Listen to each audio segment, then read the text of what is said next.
We believe that wealth is a journey, and that this is your jumpstart to trading success.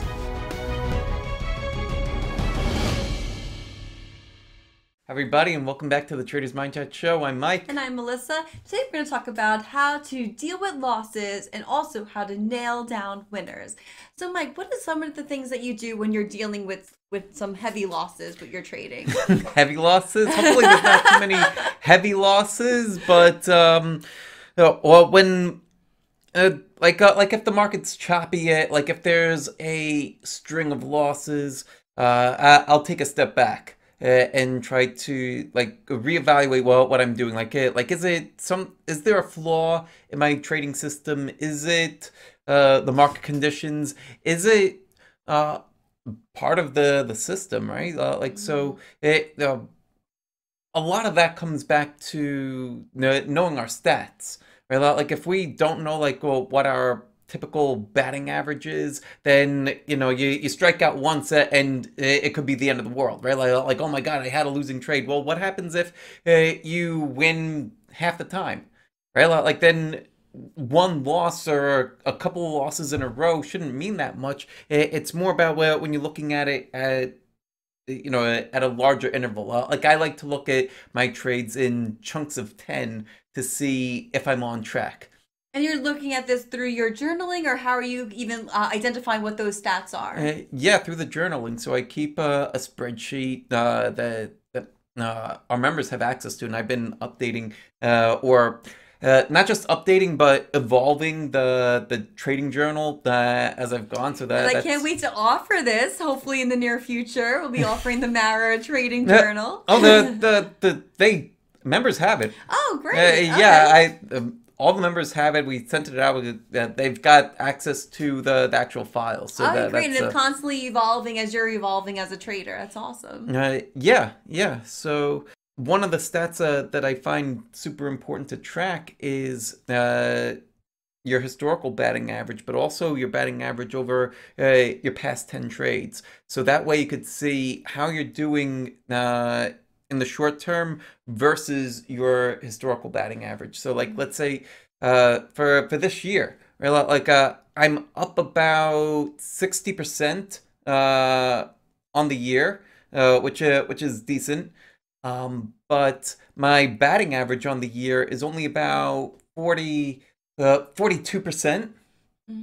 Right? So like just if you're just looking at batting average, like 42%, oh my god, like this guy freaking sucks, right? Like he's losing more than he's winning. But there's some really huge winning trades in there that that ends up producing the 60% return. So what I want to do then is, over the past 10 trades, am I getting better or worse than that average, right? So if I lose like maybe 2 or 3 trades in a row, like in the moment it could be like, not again. But when I look at it over the past 10 trades, like, okay, I'm still within my range. I'm actually a little bit better than my range.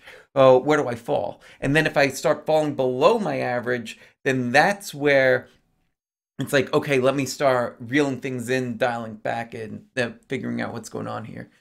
I agree. So yeah, so when you're looking at your entire portfolio, like yes, there will be some trades that may not be performing as well, and then you said like there could be those handful of winning trades that could be helping to improve your batting average. Right, and that's the important thing with winners too. Like we want to know when to take profits on winners.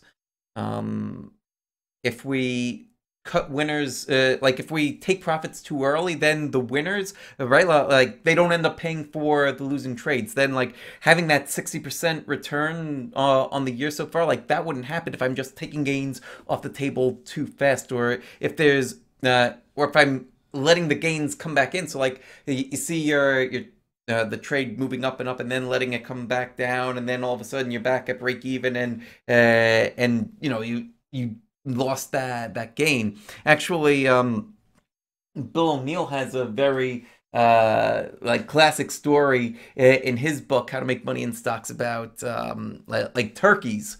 Turkeys. Yeah, turkeys. So he tells a story of an old man, like he set a trap, like well, one of those like old-fashioned traps, you know, like with the little box and the string, and he's like hiding behind, kind of like how we were trying to catch a cat in the backyard, like or the Lily, cat lady. we were trying to catch the leprechaun during St. Patrick's Day, so it's like some makeshift trap for it. Yeah. So he's telling this story about turkeys and like trying to like you know, you have your bird seed in the trap, and the turkeys are like going and they're wandering in, and then like there's 2, 3, there's 5, there's 10 turkeys in the trap. He's like, oh great, like I want to wait until there's like even more come in before I pull the string and capture them all. But then like a turkey wanders out, and now he's left with 9. It's just like, oh, I'll wait until that one comes back, and then I'll pull the string. Then another one wanders out, another one, and sure enough, you know, like where the story's going, like eventually all the turkeys wander out and he's left with nothing. So oftentimes that happens in trading, where if you don't have a plan for nailing down your gains, you'll have your gains be riding up, and it's like, wow, I'm up 15%, 20%, well, whatever percent, and then it starts coming back in. Oh, well, this is a big winner. I'll just continue to hold, and it comes right back in, and if you don't have a plan, then you end up losing those gains, and that's it. Emotionally, that could be very draining. Yes, I can imagine. Oh, yeah, no. I've dealt with that. And how do you handle that? Like, how do you handle that type of loss? No, well, before like earlier, Mike that didn't have plans would just like sit there and kick himself and wonder like, well, what's going on, and like reread books. Well, like now a lot of it comes down to it again, knowing stats. I think knowing stats is important, right? So knowing approximately how far my trades tend to go, right? Like, what's my average? So my average is about 15% on a winning trade. So I know that when most trades get there, then okay, like I should be taking off a good portion of this trade, locking in those gains, right? And then I want to leave some of it in case if it keeps on going, but or if it starts to come back in, then thank God I took something else up here at my historical batting average. So nailing down gains comes to the planning. It comes to figuring out like where do you want to take gains and how, and having multiple ways to take them. What type of ways are and this is back to the exit, like how to exit a trade, or this is like yeah, like you remember that with the movie theater? Yeah, the movie theater analogy, right? Yeah. Like so it's kind of like that. Like your first exit is right behind you, back out the door in case if this trade or this movie sucks. Yeah, you just wanna leave. Like that's your stop loss, right? Like so cut your loss. Then the other ones are you sitting through the movie and it's a great movie. You want to stick till the end, but at the same time, like you don't want to be that guy that just falls asleep and then the credits are rolling. That's like the trade that like goes up and then comes all the way back down, kind of like the turkey example. Yeah. So you want to know where your exits are. You want to have like some kind of a profit target where yeah, like so many people, and I used to think this way too, like, oh, like why do I want to cap my gains? Why do I want to set this target?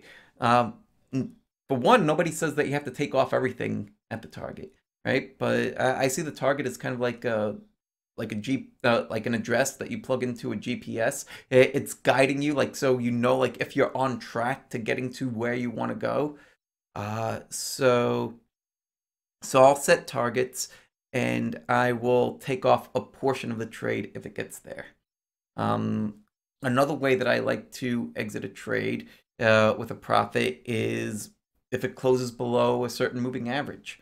Moving averages, I think, are great because they move with the price. So if a price starts to close below a certain moving average, then it's showing us that this trade is beginning to lose momentum.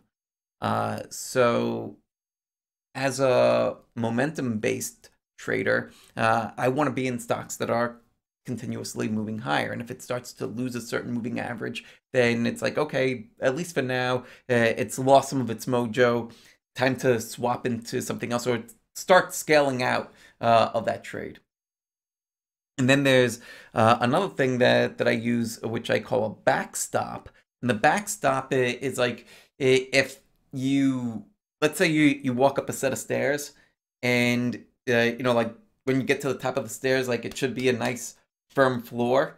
But if you're walking and then all of a sudden like you fall through the floor, like that shouldn't happen. And so unless your floor is made out of, what was our foundation, beer boxes? Oh my god, yeah, that's a story in itself. Yeah, so we remodeled the kitchen a while back, and we're taking up the floor, and we find that the subfloor underneath was like Budweiser boxes. That's like, no wonder the tiles were cracking and falling apart. Yeah, good reason to redo the kitchen. Yes, you need to have that foundation. Make sure it's a solid foundation. Right.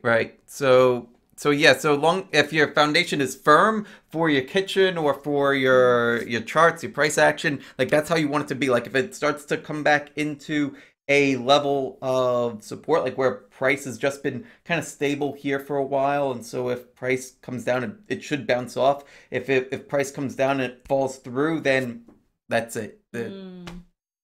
Hi, great. So this is so helpful. So anything else that you'd recommend, or just a quick recap for when you're dealing with losses, or how you're nailing down those winners?